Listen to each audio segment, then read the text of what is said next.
Nah, untuk memulai proyeksi keuangan, biasanya dimulai dengan kita melakukan proyeksi pada laporan laba rugi perusahaan atau proyeksi terhadap income statement perusahaan. Tentu saja kita memulai proyeksi income statement dimulai dengan kita melakukan proyeksi terhadap sales perusahaan atau revenue perusahaan atau penjualan perusahaan.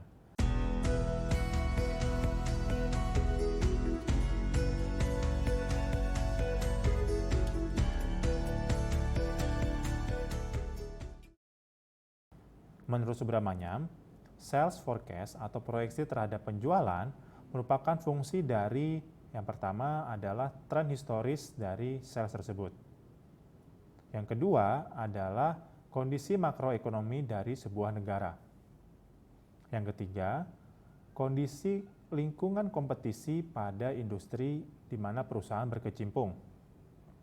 Dan yang keempat, merupakan hasil dari strategi yang dicanangkan oleh manajemen. Keempat hal tersebut seharusnya digunakan untuk kita melakukan proyeksi terhadap penjualan. Misalkan, nomor 1, kita melihat historical trend, perusahaan secara konsisten setiap tahunnya selama 10 tahun tercatat mengalami pertumbuhan rata-rata penjualan sebesar 10%. Maka kita dapat percaya diri untuk mengatakan bahwa tahun depan perusahaan akan mencatatkan pertumbuhan sales sebesar 10%. Itu kalau kita menggunakan historical trend.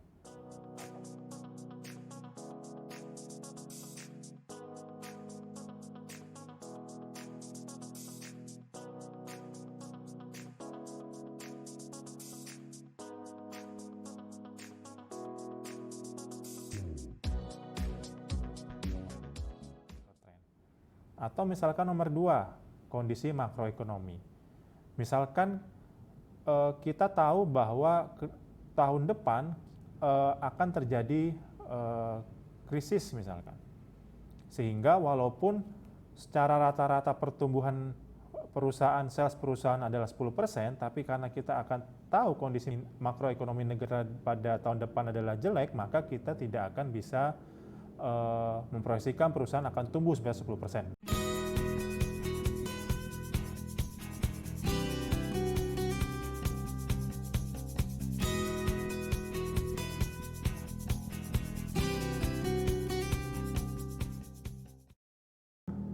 Nomor 3 terkait dengan competitive landscape, lingkungan kompetisi. Misalkan terdapat kompetitor baru, maka kita tidak bisa dengan lebih optimis untuk memproyeksikan sales kita. Atau misalkan malah ada kompetitor yang pergi dari market, maka kemungkinan kita bisa mengambil pangsa pasar dari kompetitor tersebut.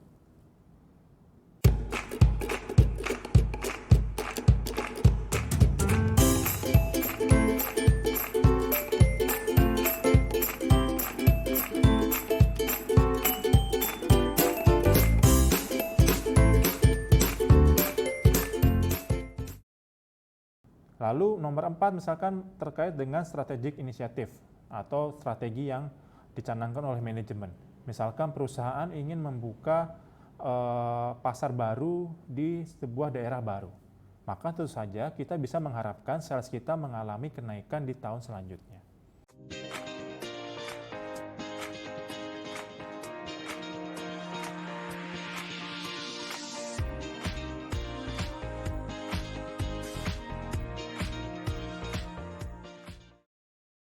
Nah, fungsi-fungsi inilah atau keempat poin inilah yang dapat kita gunakan untuk kita melakukan proyeksi sales.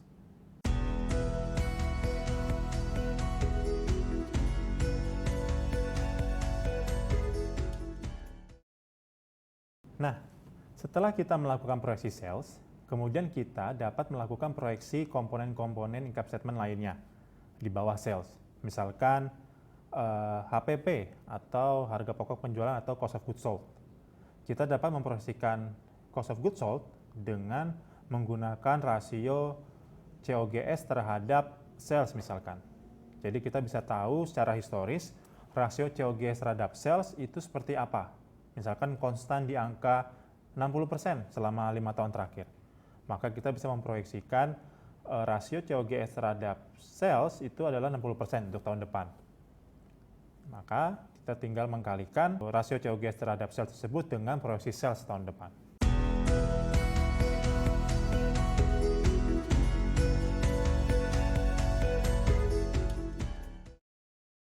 Begitu juga dengan SGA atau biaya Sales and General Administration. Kita dapat menggunakan prinsip sama.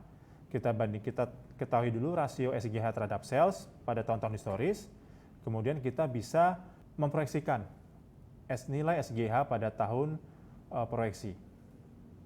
Nah, tentu saja nilai dari COGS dan SGH ini tidak hanya dipengaruhi oleh pertumbuhan atau dari historical trend tahun sebelumnya. Akan tetapi juga tetap dipengaruhi oleh kondisi makroekonomi, competitive landscape, ataupun misalkan terkait dengan strategi perusahaan. Misalkan perusahaan ingin membuat pabrik baru di mana pabrik tersebut akan meningkatkan efisiensi biaya, sehingga nantinya akan mengurangi COGS misalkan. Nah, itu juga bisa menjadi pertimbangan.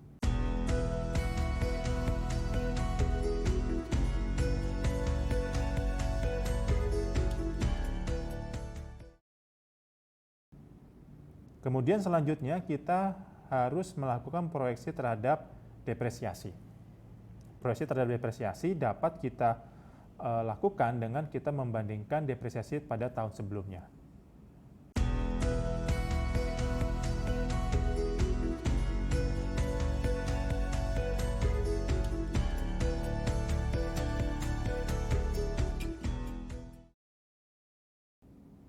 Kemudian kita juga harus melakukan proyeksi terhadap interest expense. Jadi kita lihat dulu proyeksi hutang dari perusahaan tersebut itu seperti apa. Baru kita ambil rata-ratanya, kita ambil rate rata-rata berapa rate hutang itu setiap tahunnya kita kalikan dengan proyeksi hutang pada tahun tersebut.